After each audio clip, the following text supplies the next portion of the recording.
Okay, today I'm talking to Liam Kearns, and we're in the beautiful setting of Mary's Meals pop-up shop here in town. And I'm here for a specific reason, talk about you recently have a book published. And I just want to talk to you about that. But first, before we get into that, I just want to find out who you are, who's Liam Kearns and where are you from?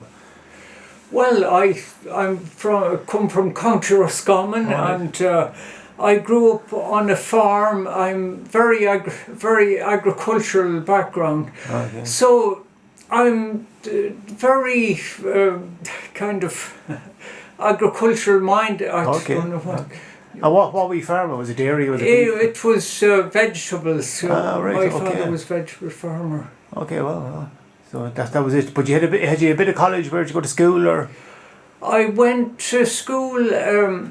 Secondary school was Longford. Oh, really? Vocational school, and I did a 3-year course in university later on. Was that related to farming? Was it? Well, no. It was related to just very academic stuff. Sort of. Humanities, literature, history, all that sort of thing. So where did that come from? History, it's kind of your farmer. Next thing you like history, was that something from school? Why history? I think my interest in history gradually developed over time, and I just. You don't know where it just came. You don't understand. It wasn't anything. You can't point at something specific. I couldn't say. You're generally interested in history over time, very good. Yeah. And so you must have went to bus then to Longford, did you? How did you get to Longford? There was a school bus. The school bus were just coming in. They were just starting the free school buses at that time. So that must have been exciting, was it? It was great fun to be on school. I suppose you probably made school a lot longer now than it needed to be, probably. Well, not really. No. Maybe an hour longer in the mornings and in the evenings, but so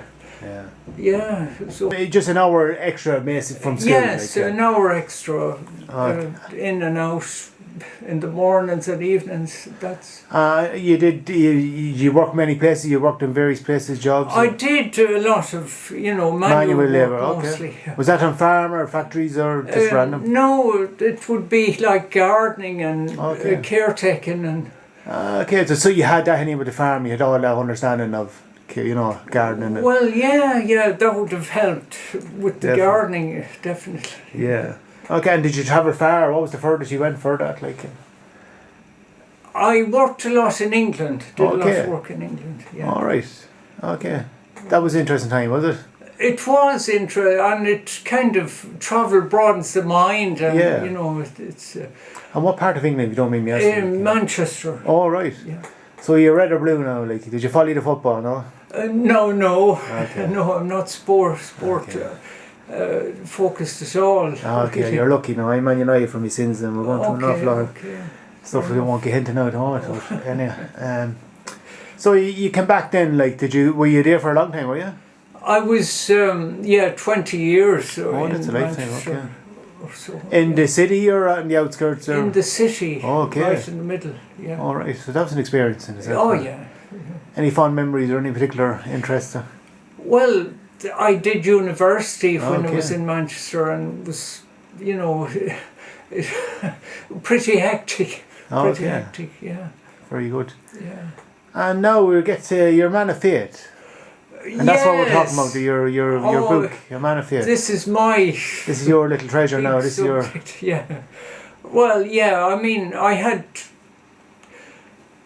I suppose, the spiritual experiences, you might say, and I realized that faith was very important in my life, and it was something like when I didn't live by faith, things didn't go right, and when I did live by faith, things suddenly I knew what everything meant, or I had an idea. I had a better I had better focus. I had something, you know. Everything fell into place, like. Everything fell into place. Yeah.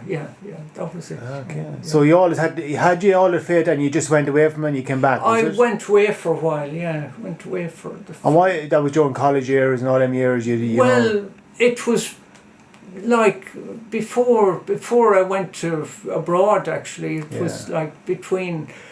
Like my teenage years and mid-20s, I would have been. And that's typical. I think most people, like we're Irish, most Irish are people reared up Catholic, and next thing they just go away from it. Like, seems to be the case. Yeah, go wander rudderless, as the word is, like. But then to come back to it, some do, like.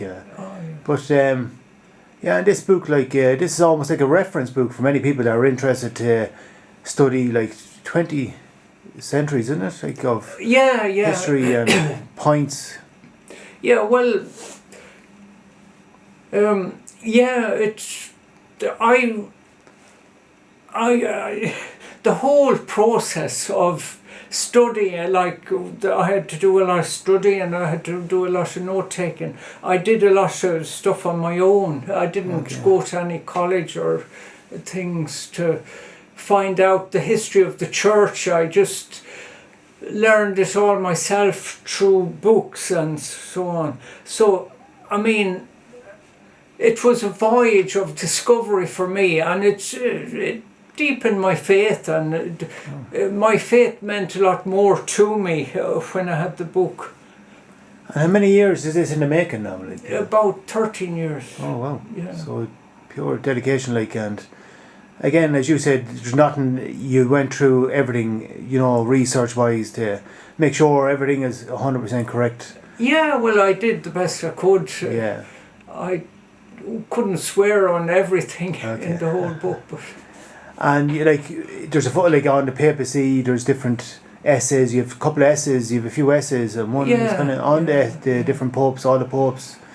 The history of the popes. I did a lot of stuff on the popes because, like, the popes is the centre of the Catholic Church, or the papacy is the centre of the Catholic Church, and without the papacy or the popes, like, the church wouldn't exist or couldn't exist in its present form. So, and the popes have been a really important element in the history of Europe, even in the political history of Europe. And they've done, like, popes have done a great deal of good that, like, most people wouldn't be aware of the history of the entire 20 centuries, I guess. Yeah. So, like, you know, in all the centuries and all the time that the faith, Catholics' faith has been here, where do you see it now in relation to its history? Like, are we repeating something, or is this a new phase we're going into? How do you see it? How do you see where we are now? Well, we're in a period of crisis now. Like, the whole church is in a period of crisis, and it's not crisis everywhere. Like, there's lots of areas in the world where the church is thriving. Yeah. But in the West, or the European countries especially, there's a huge crisis. But that's not the case in the entire church. Okay, we've not been tested like this before, like. Well, we've never been tested where we're being tested now. Yeah. But okay, that's interesting. Like, and like, where will people pick this book up? Right. Well, I can publish my email address, and they'll have to email me directly to get a copy. And it's not on sale commercially in bookshops and so on. Right. So it's privately, basically. Yeah. Okay. That's and did you do many copies? Like do 300 copies. Okay. Yeah. Wow. So it's not a huge print run.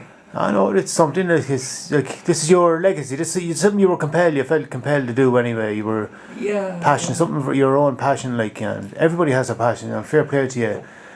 following through that, like, and it was more, it was a spiritual journey as well as just doing a book, like. Yeah.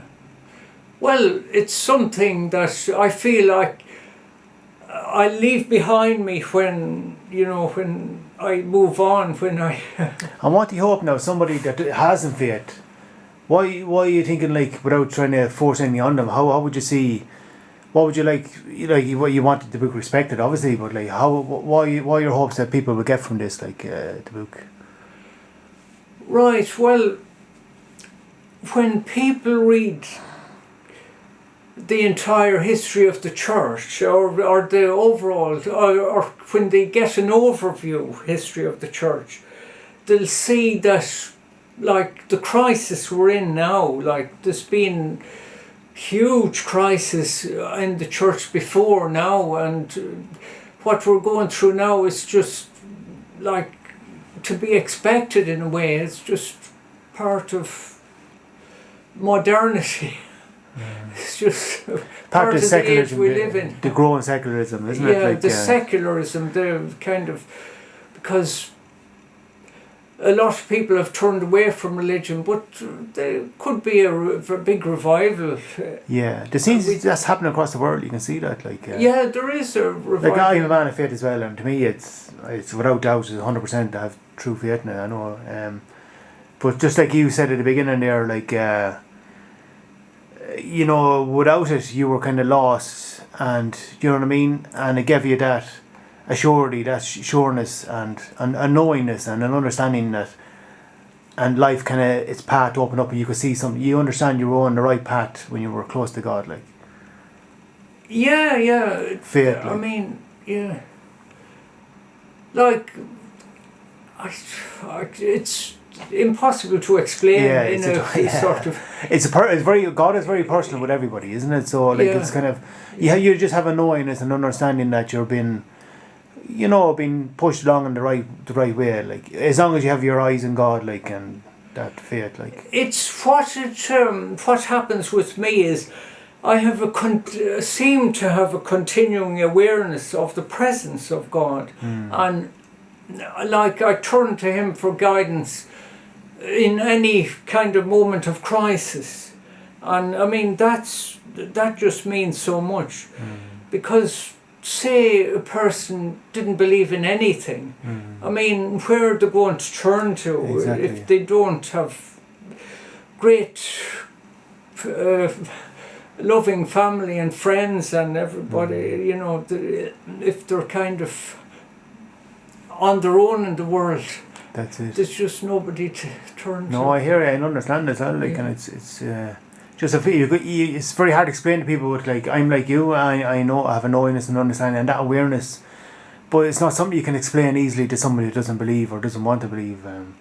But you like, I have faith and trust, and I know that God is there. He's with us all the time. He's comforting us. But it's just, like, it's tough to try and explain that to somebody who doesn't want to know or understand. Like, but just hoping, like, that there is a good reference as well for people that are studying religion, kind of look back and can point at something maybe they're studying or something, and help them, almost like a guidebook as well. Like, it can be for academics or people who are in studying to be the priest or something, a seminarian or something. It'd be a good book for them to kind of as a reference point, look back at different history points, what they might be interested in or something, like, and they can work off from that. Yeah, well, it's a good all-rounder kind of a book. Yeah, well, it should be a good. I hope it'll be a good book for people who have purely an interest in history, like, apart from having an interest in like Catholic spirituality. That it's just. I think it explains the secular history. Yeah, you mentioned in a concise way, in a understandable, easily understandable. So that comes from your love of history and faith. So it's playing out in the book. Right. Yeah, very good, very good. Well, that's fantastic. Look, the very best luck with it. Like, I'm sure it's going to be there. It's on record now, and for a long time to come yet. Like, and congratulations on the book. Well done. Thanks, Michael. Very welcome. Best luck. All right.